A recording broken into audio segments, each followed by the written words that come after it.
I'm Alex Michelson. This week, an issue is exclusive. We're back with former California Governor Arnold Schwarzenegger celebrating vets on Veterans Day. Then, the issue is the midterm elections and the red wave that never actually came nationally.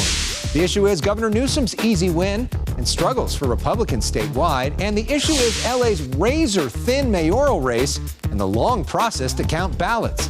Political analysts Brian Goldsmith and Lynn Vavreck join us in studio as The Issue Is starts right now. Broadcasting across California, you're watching The Issue Is. And welcome to The Issue Is. I'm Alex Michelson. We will dig into our extensive election coverage in a moment, but we begin with a tribute to our veterans. You can see I'm wearing a camo tie in support of the Camo for a Cause campaign. And this week we joined a former California governor for a very special Veterans Day celebration. Look at that couple. Huh? Arnold Schwarzenegger takes selfie after selfie. Smile. I am. With veteran after veteran At the West LA VA. What's your main message to all these vets on Veterans Day? That we are there for them, we will fight for them, and we will, make sure that their issues being heard. Former California governor sponsors a Veteran Day barbecue, and the vets couldn't be more grateful. What's the message being sent to you? That there's people out there that actually do care about the veterans because we defended this country. It feels like it brings the world a little bit closer together. This is the greatest Christmas gift. Last year, we were on hand as Arnold visited 25 tiny shelters he donated for homeless vets via the nonprofit Village for Vets. You said last year you'd be back to keep going with this, and here you are back again. I mean, this is a commitment for a long time, right? Well, we're saying two movie lines here. Yeah. One is that I'll be back, and we also say hasta la vista, baby, to the problem that we have here. Last year's story went viral, reaching 20 million people, and many of them reached out to Village for Vets to donate to build more tiny shelters. Because of that, they were able to build 17 more, and say with additional funding, they can do even more to help homeless vets. There's a lot more that needs to be done. Rebecca Ricci is with Village for Vets. It's not just as easy as opening a door and giving someone a home. They need that consistent support. Some of those shelters burned down when a lithium battery was plugged in.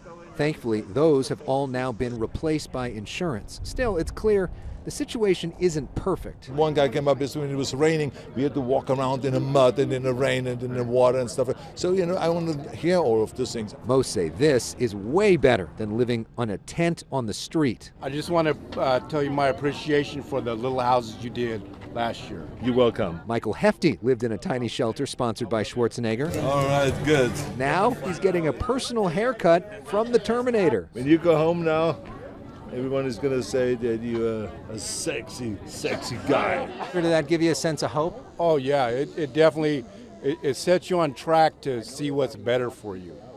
So it's helped me out a lot. Schwarzenegger hopes this event inspires others to say thank you to vets. I look at each one of their faces and I say to myself, I'm standing in front of a very, very courageous person.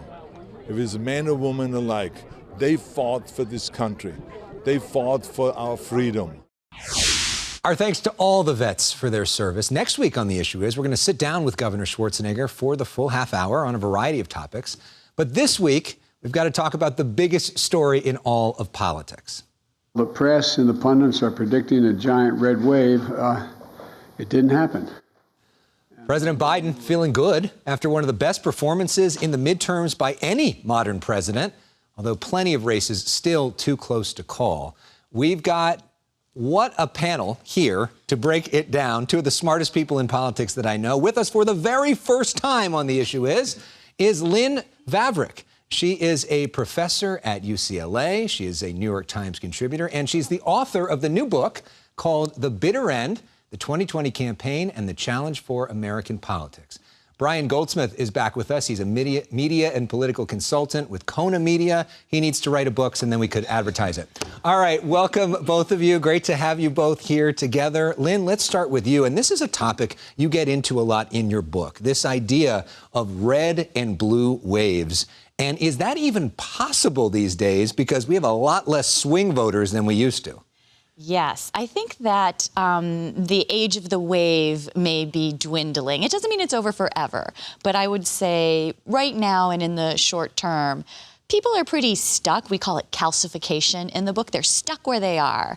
The other side is really far away, and that makes it kind of unappealing for people to think about crossing over. There are swing voters, but they're a smaller segment of the electorate than they used to be. And so what's the strategy then, knowing that, for the campaigns? You're playing at the margins, and you're playing in the states and the places where you can win. I mean, this election wasn't just a battle between Democrats and Republicans. It was a battle between the old politics of low Biden approval rating, high wrong track, economic dissatisfaction, and the new politics of extremism, particularly on the Republican side, calcification, as Lynn says, where people are stuck where they are, and that explains some of the Democratic overperformance we saw relative to historic norms. But then when you really look at it, and even a lot of those states, the basic performance is about where Joe Biden was at, about where Donald Trump was at. There isn't these huge swings because, to your point, people don't really move. They vote for their party.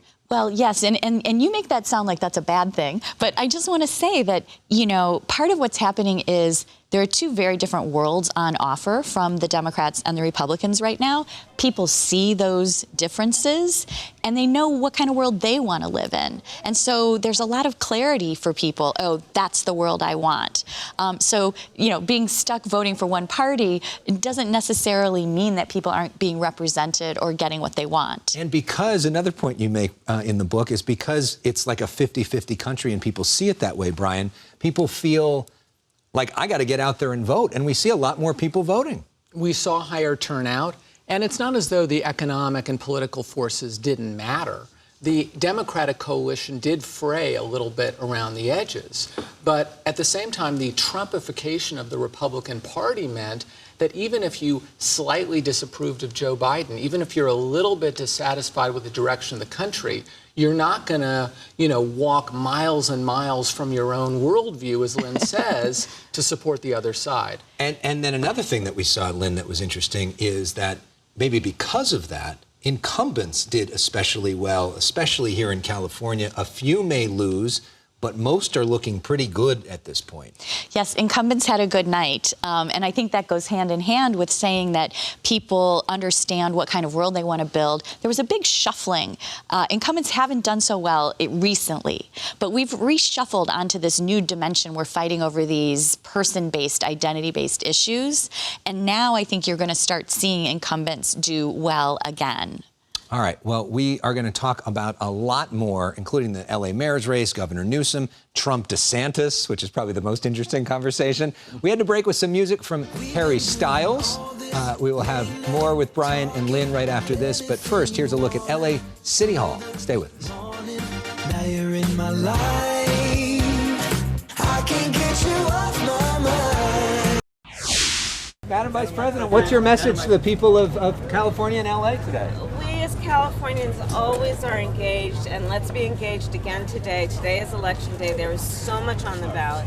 Let's vote for Karen Bass. What does it mean for you to have the Vice President here with you of all days on Election Day? I told her it means the world to me to be here. The message that sends, that the way we are going to solve our problems in LA is to make sure that all levels of government are aligned. And how more aligned could we be than to have the Vice President of the United States here?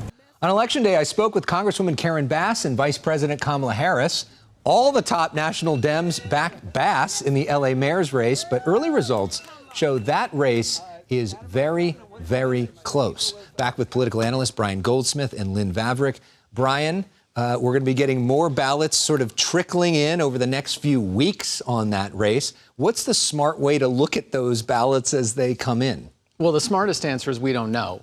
The second smartest answer is Caruso owned the top issues, crime and homelessness, and to a certain extent affordability, and Bass owned the coalition, the constituencies that normally power a victory in an overwhelmingly Democratic city. Caruso's spending, his ability to get his message out, meant that the two were kind of evenly matched going into Election Day, and so this is anybody's race. Yeah, I mean, it's quite something, Lynn, because the Democrats make up 60% of Los Angeles, and she's backed by the President of the United States, the Vice President of the United States, the Speaker of the House, every basic national leader, and yet he's right there. I mean, $100 million helps. Yes, persuasion is hard, but every effort that you can make to connect with voters, whether that's advertising, spending $100 million on leafleting, knocking on doors, that all helps. It's an arms race, and so you never want to cede that ground to your opponent. And so I'm sure that in addition to all those, I thought that was a great analysis Brian gave. Like that's the best thing I've heard anyone analysis of this election. But in addition to that, the electioneering, the money definitely helps. Yeah, and one of the things when we saw in the primary is that Karen Bass's lead kept growing the more ballots that were counted. Rick Caruso saw that happen. He invested $13 million in this Get Out the Vote campaign, had 400 full-time staffers just working to get out the vote. The question we got to find out in the next few weeks is, did they? Was that good money spent? Well, and the question is also, is this a traditional kind of red versus blue race where the late male comes in for the sort of Democratic nominee, Karen Bass, or is this something different? I mean, we saw in the data a lot of Democrats, particularly white and Latino and Asian American Democrats, moving toward Caruso in the final weeks. So it's not a guarantee that that male is on Bass's side. Well, the only person who didn't get involved with this race was Governor Gavin Newsom. He stayed out of it until the end. He had a pretty good night on election night, too, won huge in his race against Brian Dahle. He also, every proposition that he backed in California, he was on the right side in terms of where voters are at. He may or may not be interested in another job. I don't know. Maybe, possibly. How do you think this all goes for him going forward? Because, Lynn, there's an interesting article in the Wall Street Journal talking about the fact that Newsom may be sort of a loser in all this because he was trying to be the alternative to Biden. Now Biden is strengthened. The National Democratic Party that he's been blasting is strengthened. And maybe it puts Newsom without a place to go. Yeah, I think that's premature, and I don't think I see it that way. One of the things that came out of Tuesday is this narrative that Trump is damaged, and at the same time that DeSantis is being elevated as sort of the heir apparent to the Republican nomination, maybe. And I think that what's good for DeSantis is good for Gavin Newsom. And so people sort of naturally see them as the next big fight. So I don't think I would say that it was a bad night for Gavin Newsom. And Governor Newsom has spent a lot of time trying to make people think exactly what Lynn just said, right? To try to cast him as the alternative to Ron DeSantis going forward. Where does Newsom go from here? Well, in fairness to other Democrats, it's easier to win in a plus 29 Democratic state. Is it? Like California, just a little bit. Even with calcification. Even with all of that. Well, you know, because of all of that to a great degree. But I agree. I think Trump and Biden are inextricably linked in a lot of ways. And I think to the extent that Trump is diminished, I think that that could have a negative effect on Biden's prospects. I also think the president's decision about whether to run is less linked to the politics and more linked to the thing that, you know, dare not speak its name, which is his age. If he were 10 years younger, even 10 years younger, there would not be a question that with his record and performance, of course he would run for re-election. The only reason that he wouldn't is his age. But it's a real reason. And meanwhile, California GOP, another bad night, Brian. They haven't won statewide since 2006. Where do they go from here? Is there any path forward for them? Well, the sorting, the calcification, the tribalization of the country has profoundly hurt the California Republican Party because independent voters, centrist Democrats who used to occasionally vote for Republicans like Arnold Schwarzenegger look at the national Republican Party and say, no, thank you. The culture war, all of the efforts that are happening in the red states, they don't want any part of that here. And so that kind of pushes them back into the arms of Democrats that they may not be thrilled with, but they like the alternative a lot less. It seems like it's just a battle between Democrats and Republicans aren't even part of the picture in a lot of instances. All right, up next, you already talked about it a little bit. We want to talk about it more. Trump versus DeSantis. Trump could enter the presidential race next week. First, though, we got some music from Glass Animals, and the Above Los Angeles account is taking us above Big Sur. How beautiful is that? Sleep and smile so comfortable. I just wish that I could. Ron DeSanctimonious at 10%. Former President Trump taking on Florida Governor Ron DeSantis on a week where DeSantis won big in Florida and Trump's candidates didn't do all that well. There wasn't that big national red wave, but there was a red wave in Florida. Let's talk about this more with Lynn Vavreck, Brian Goldsmith, both political analysts here. Lynn, it seems like the 2024 race is already on. Rumors that President Trump is going to get back into the race already, and Ron DeSantis has a big target on his back. Yes, or Donald Trump has a big target on his back. How do you want to look at it? I think some of the energy behind this DeSantis moment is, I don't want to say it's artificial, but there were other Republican governors who had big nights, Mike DeWine in Ohio, for example. And, nobody's talking about, like, will DeWine get into the 2024 race? DeWine momentum. You're starting it here. The DeWine campaign. Wine momentum. Maybe that's a. But but it is a narrative coming out of Tuesday, and it's of course what everybody wants to know is what is going to happen in 2024. So yes, it could be the two of them, but then of course, if it's the two of them, Brian, am I right? Some third person will come in to try to soak up. They'll split that vote that Trump has been getting, and a third person will come in to soak up the middle. But then if one person's going to do that, 5 people are going to do that. And then maybe it's 2016 all over again. Well, that's the big question. Can the Republicans consolidate around an alternative to Trump? Because you remember that those primaries are largely winner take all. And if Trump can hold his 30 or 35% of the party, he can win again. And so I think a lot of the establishment of the Republican Party knows this. Can they be more effective than they were 8 years ago in holding off the person that they do not want to be the nominee again? Clearly, that's the big question. Well, and you see already some folks at the New York Post and the Wall Street Journal and Fox News coming out now against Trump a little bit more aggressively than they had in the past. Trump certainly recognizing that.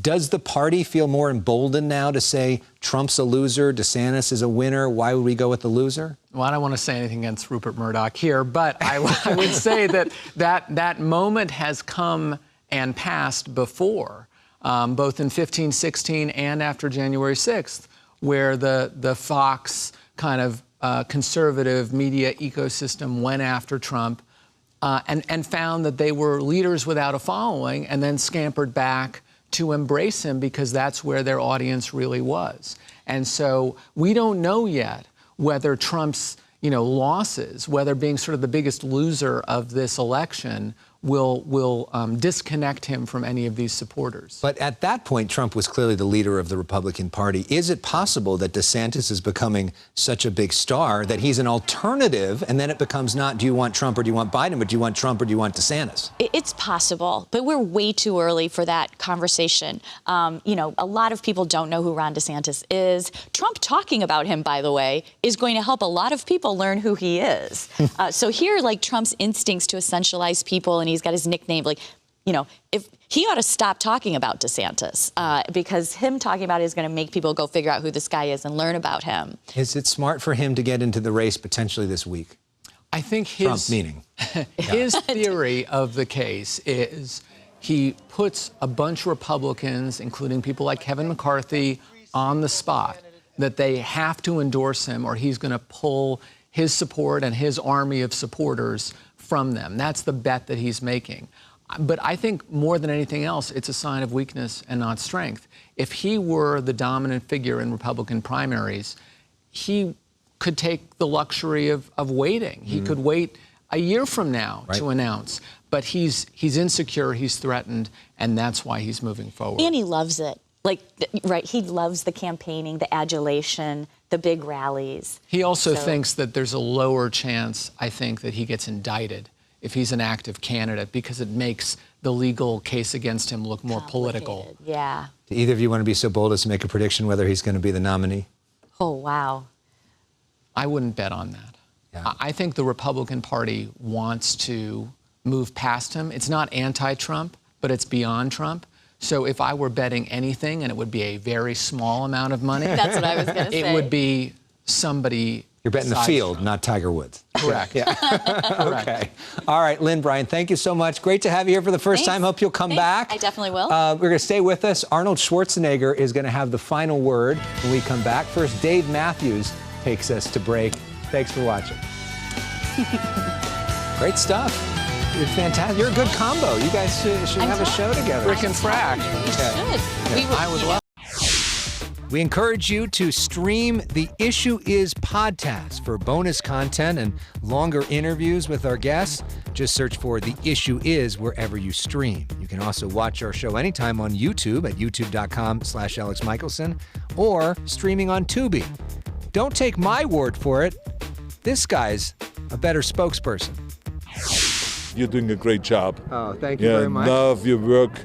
I mean, you're such a great anchor and news person, and that makes it colorful. Your passion behind it, your knowledge behind it, your expertise, the research that you do, and you're always out there in the community and exposing all of the problems and bringing it on television. So I love your work. I don't think we need anything else other than that. That's it. Thank you very much. You're fantastic. Thank you. I swear I didn't pay him to say that. Could you imagine what his rate would be if I did, though? Thanks to Arnold Schwarzenegger for providing the greatest promo in the history of our show. This little boy who used to watch his action movies still can't believe that that actually happened. Next week, we'll have a special half hour with the former governor, but we end this week with images of him and the vets he's supporting on this Veterans Day weekend. Special thanks to all of our country's vets for their service and sacrifice.